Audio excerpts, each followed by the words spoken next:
आज इस वीडियो के ज़रिए मैं आपको कुछ ऐसी घटनाओं के बारे में जब बताना चाहता हूं जिसके बारे में अगर आप जानेंगे तो झूठ और सच के बीच की जो लड़ाई है, उस लड़ाई में सच और झूठ कहाँ खड़े हुए हैं इसके बारे में आपको सही तरीके से जानने को मिलेगा।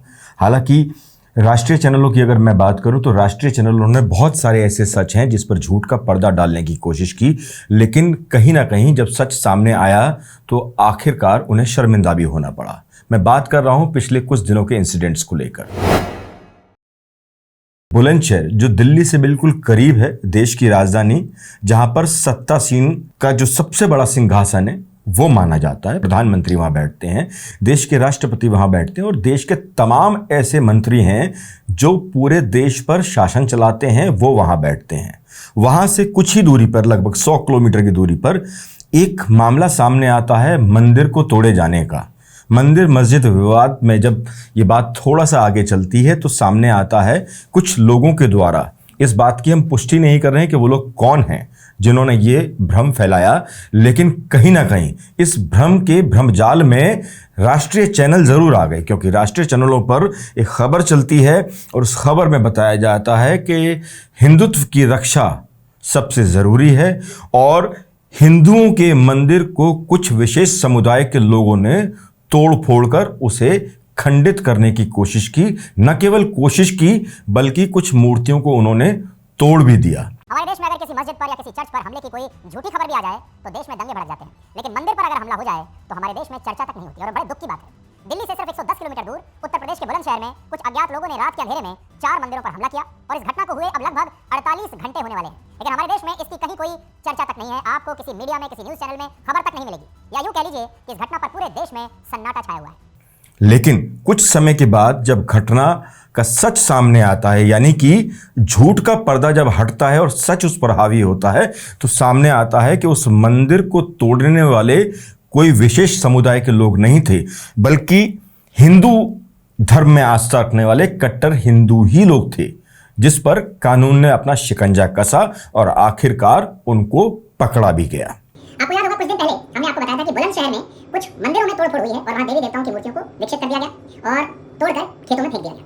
अक्सर जब इस तरह की घटनाएं होती हैं तो शक ये होता है कि किसी दूसरे धर्म के लोगों ने ये उत्पात मचाया होगा मंदिरों में, लेकिन यूपी पुलिस ने हरीश शर्मा, शिवम, केशव और अजय नाम के 4 लोगों को गिरफ्तार किया है और इन्होंने ही बुलंदशहर के इन मंदिरों में तोड़फोड़ की थी, यानी शिवम ने ही भगवान शिव की मूर्ति तोड़ी थी। आज ये पूरा खुलासा हम आपके सामने करेंगे कि ये सारे किसी दूसरे धर्म के नहीं हैं, हिंदू धर्म के ही हैं और इन्होंने ही अपने ही मंदिर में अपने भगवान का अपमान किया।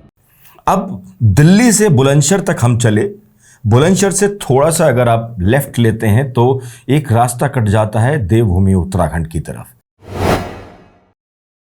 उत्तरकाशी का माहौल इस समय बेहद गर्म है, और गर्म इसलिए है क्योंकि वहां पर बताए हुए अनुसार एक लड़की को, एक नाबालिग लड़की को विशेष समुदाय के लोगों ने भगाने की कोशिश की, जिसमें 2 लोगों को पुलिस ने अरेस्ट किया। एक हेट स्पीच का मामला भी सामने आता है जिसमें एक व्यक्ति, जिसकी नाम की हम पुष्टि नहीं कर रहे हैं, एक व्यक्ति एक वीडियो संदेश के जरिए साफ तौर पर यह कहता हुआ नजर आता है कि यहाँ पर पिछले काफ़ी समय से कुछ विशेष समुदाय के लोग आकर बस गए हैं, उनकी संख्या दिनों दिन बढ़ती चली जा रही है, उनकी नज़र साफ तौर पर हमारी घर की महिलाओं और बेटियों पर होती है, जिसको वो लव जिहाद का नाम भी दे रहा है। साफ तौर पर उसने ये भी ताकीद की है कि यहाँ से विशेष समुदाय के लोग तुरंत यहाँ उत्तरकाशी जिले को छोड़कर चले जाएं। यही नहीं बल्कि वो ये भी कहते हैं कि यहाँ से ही नहीं बल्कि अन्य जगहों से भी वो जल्दी से जल्दी खाली करके अपनी दुकान, अपने घर यहाँ से चले जाएं। बाहरी प्रदेश से आए हुए लोग, हमें ये पता नहीं है कि लोग पश्चिम बंगाल से आए हैं कि रोहिंग्या मुसलमान हैं, आज यहाँ आकर बस रहे हैं, दुकानें खरीद रहे हैं और हमारे व्यापारी भाइयों को निराश होकर वापस लौटना पड़ रहा है। यहाँ का जनमानस जब उनके नाम देखता है तो आप उनके नाम देखिए, उन्होंने हिंदू नाम रखे हुए हैं, हिंदू नाम रखकर अपनी दुकानें चलाते हैं। तब जाके हमें पता लगता है, जब उनकी सच्चाई पता चलती है, हमारी भोली भाली छोटी लड़कियों को बहला फुसला कर जब भगा कर चले जाते हैं, तब पता लगता है कि ये शहजादे कोई और रहीम खान थे। तब जाके उनके बारे में पता चलता है। जब ये हेट स्पीच का मामला सामने आता है तो एक चीज और सामने आती है कि पुलिस के द्वारा 2 प्लाटून पीएसी वहां पर तैनात कर दी जाती हैं, और ये तैनात इसलिए की जाती हैं ताकि हिंदू और मुस्लिम आपस में कोई बैर ना कर पाए, आपस में भावनाएं भड़के नहीं। लेकिन इसके पीछे का एक सच और भी है कि जब दो व्यक्तियों की अरेस्टिंग हो चुकी है वहां पर, तो क्या अरेस्टिंग पुलिस को बाकी और लोगों की नहीं करनी चाहिए जिन्होंने हेट स्पीच जैसे मामले को अंजाम दिया? गौरतलब है कि इस घटना के दौरान इन्हीं दिनों में कुछ पोस्टर भी चस्पा किए गए उन दुकानों पर जिसको विशेष समुदाय के लोग चलाते हैं। उस पर साफ तौर पर लिखा कि महापंचायत से पहले आप इस जगह को छोड़कर चले जाएं। अगर आप नहीं जाते हैं तो इसका अंजाम भी भुगतना पड़ सकता है। इसकी जिम्मेदारी आपके ऊपर ही होगी। मुस्लिम समुदाय के लोग व्यापार मंडल की तरफ जाते हैं। व्यापार मंडल संशय के तौर पर एक जवाब देता है कि आपको हमारी तरफ से दुकान खोलने की मनाही नहीं है, लेकिन अगर दुकान खुलती है तो उसकी जिम्मेदारी भी आप खुद ही वहन करेंगे।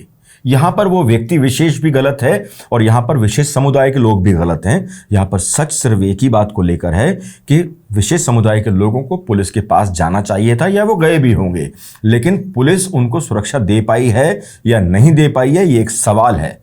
आमतौर पर जब राष्ट्रीय पार्टियों की बात हम करते हैं और उनकी सरकारों की हम बात करते हैं तो कहीं ना कहीं देखा जाता है कि पुलिस दबाव में होती है। ऐसे में वो चाहकर भी बहुत सारी चीज़ें नहीं कर पाती है।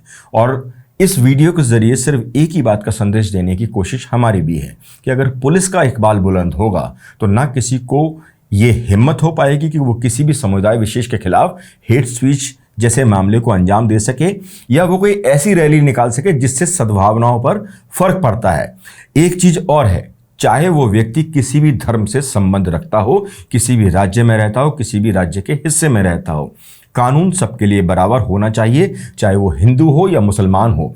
कानून की धाराओं में तय संगत धाराओं के अनुसार गिरफ्तारी पुलिस के हाथों होनी चाहिए, कानून उनके हाथों में नहीं होना चाहिए जो हिंदू धर्मगुरु बनने की कोशिश करते हैं और ऐसी ही संस्थाओं को चलाने की कोशिश करते हैं।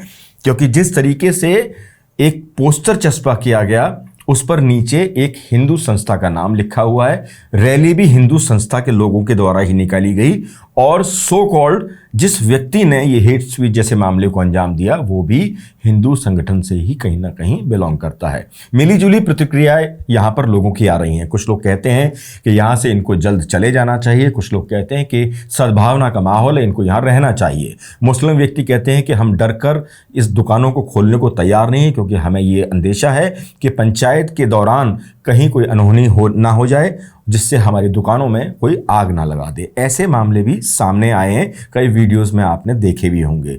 लेकिन एक व्यक्ति विशेष जो 1972 से या 1976 से या 1978 से एक जगह पर रहता है तो वो उस जगह को छोड़कर अगर जाएगा तो जाएगा कहां पर? देश के हर राज्य में ही अगर ये सब चीजें होने लग जाएंगी तो आखिरकार वो रहेगा कहां पर? क्या उसे देश छोड़कर जाने की जरूरत है या कानून को इतना मजबूत होने की ज़रूरत है कि ऐसी किसी भी धार्मिक भावनाओं को भड़काने वाले व्यक्ति के खिलाफ, चाहे वो हिंदू धर्म से हो या मुस्लिम धर्म से हो, उसको कड़ी से कड़ी सज़ा दिलवाए कोर्ट के माध्यम से? क्योंकि हमारे देश में कोर्ट का महत्व सबसे बड़ा है, सबसे ऊंचा है। लिहाजा कोर्ट के बिना किसी भी फैसले को अंजाम देना कहीं तक भी सही नहीं ठहराया जा सकता। आने वाले वक्त में हालात कैसे होंगे, पुलिस कैसे उन पर कंट्रोल कर पाएगी, ये 15 तारीख की महापंचायत के दौरान ही पता लग पाएगा। बहरहाल पुलिस को ये अभी मालूम नहीं है कि पंचायत करवा कौन रहा है। हालांकि सब कुछ सामने है, फिर भी पुलिस इस सवाल के जवाब से बचने की कोशिश कर रही है। उत्तरकाशी के अलावा ये घटनाएं कहीं और भी देखने को मिल रही हैं, आमतौर पर इस सब के सामने आ रही हैं और इस चीज़ को लेकर ये अंदेशा भी जताया जाता है कि आने वाला वक्त 2024 के लोकसभा का वक्त है और उस समय चुनाव है। ऐसे में अगला चुनाव देश में धार्मिक भावनाओं को लेकर लड़ा जाएगा या फिर मुद्दों को लेकर लड़ा जाएगा? मुद्दों की लड़ाई इस समय सबसे ज़्यादा हावी है और अगर उस पर यह चुनाव लड़ा जाता है तो कहीं ना कहीं देश के युवाओं का भला ही होगा। एक और महत्वपूर्ण बात है जिसके बारे में आपका जानना ज़रूरी है। उत्तरकाशी वाले मामले के दौरान हिंदू वर्सेस मुस्लिम को अगर देखा जाए तो उत्तरकाशी में मुस्लिम्स की संख्या ना के बराबर है। तो क्या ये माना जाए कि आज की तारीख में सन 2023 में 90% से भी ज़्यादा हिंदुओं को मुट्ठी भर मुसलमानों से खतरा है क्या? आज के लिए बस इतना ही। नमस्कार।